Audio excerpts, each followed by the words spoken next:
उम्मे जमील कांटे उठाकर कहाँ जा रही है? किस कदर मनहूस औरत है ये, रातों को भी सुकून नहीं आ।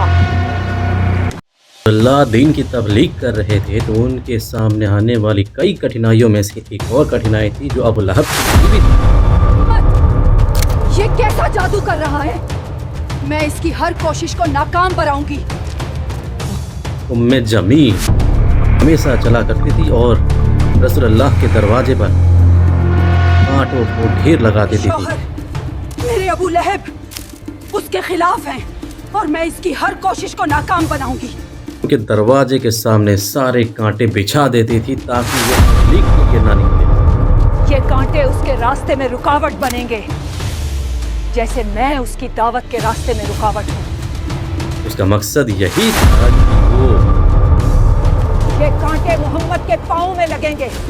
मैं देखती अब वो कैसे घर से अल्लाह की दावत के लिए निकले। अल्लाह सुबह सुबह उठते तो सबसे पहले वो कांटों को हटाते, कभी कभी तो उनके पैर और हाथों में भी चुभ जाते। मोहम्मद कांटे उठा रहे हैं। मनहूस उम्मे जमील मोहम्मद को तकलीफ देने से बाज नहीं आती। ये हमेशा का उसका मामूल बन चुका था। इसी तरह अबू लहब था। मोहम्मद की दावत अब सिर्फ हमारे नौजवानों तक महदूद नहीं रही, वो खुलेआम हमारे पुत्रों को बुरा कह रहा है। हमें कुछ करना होगा। चचा अबू तालिब इसकी हिमायत करता। अबू जहल कहता है कि अबू तालिब के रिश्ते ने इसे मजबूत बनाया है।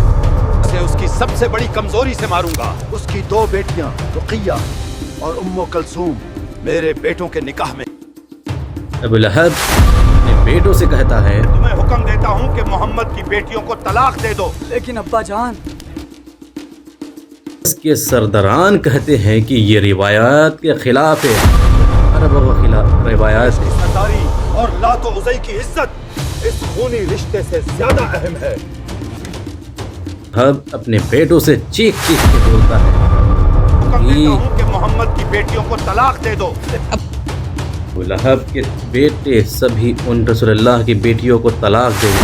मोहम्मद की बेटियों को तलाक दिलवा दी।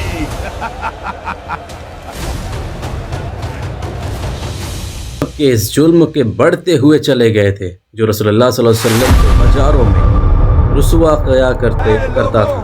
मेरा भतीजा मोहम्मद दीवाना है, इसकी बात न सुना। ये मोहम्मद क्या शायरी सुनाता रहता है, लोगों इस पर यकीन न करना। ऐसे ही दिन और रात गुजरते रहे। एक दिन सुबह हुई तो रसूलुल्लाह सल्लल्लाहु अलैहि वसल्लम कोहे सुफात के पहाड़ी पर चढ़े। वो पहाड़ पर कौन खड़े हैं? ये तो मोहम्मद रसूलुल्लाह हैं। और जोरदार आवाज में उन्होंने या सफाहा, ये आवाज तो मोहम्मद की है।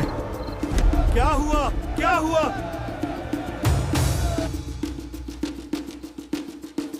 लोग सारे उस पहाड़ी के दरमियान खड़े हो गए, जमा हो गए। अल्लाह ने कहा कि अगर मैं तुमसे कहूं एक बहुत बड़ी फौज हमला करने वाली तो तुम पहले क्या करोगे? क्योंकि सभी लोगों ने कहा आप आमीन हैं, आप सच्चे हैं। तो रसूलुल्लाह सल्लल्लाहु अलैहि वसल्लम ने कहा कि मैं तुम्हें अल्लाह की इबादत देता हूँ कि उसकी अजाब से बाज आ जाओ और दीन हक़ पर ईमान लाओ। हमारी भुलाई है। हाँ, क्योंकि मोहम्मद ने कभी झूठ नहीं बोला। शख्स शदीद गुस्से से कहा। रसूलुल्लाह सल्लल्लाहु अलैहि वसल्लम के चचा अबू लहब था। तो हलाक हो सारा दिन। क्या तूने हमें इस बात के लिए जमा किया है?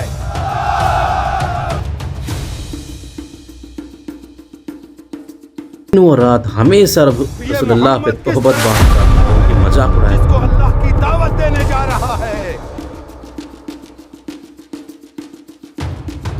उनको दिन रात ताने मारता और उन पर तोहबत लगाया करता, दीन से लोगों को रोकता। इसकी वजह से रसूलुल्लाह सल्लल्लाहु अलैहि वसल्लम हमेशा शदीद गम में रहा करते थे।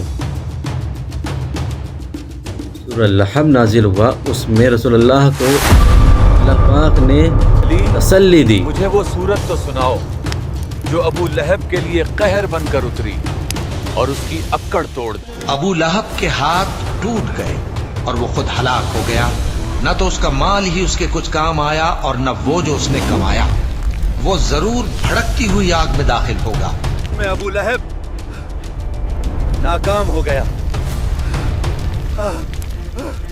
کام ہو گیا، اور اس کی بیوی بھی جو ایندھن سر پر اٹھائے پھرتی ہے، اس کے گلے میں مونج کی رسی ہوگی۔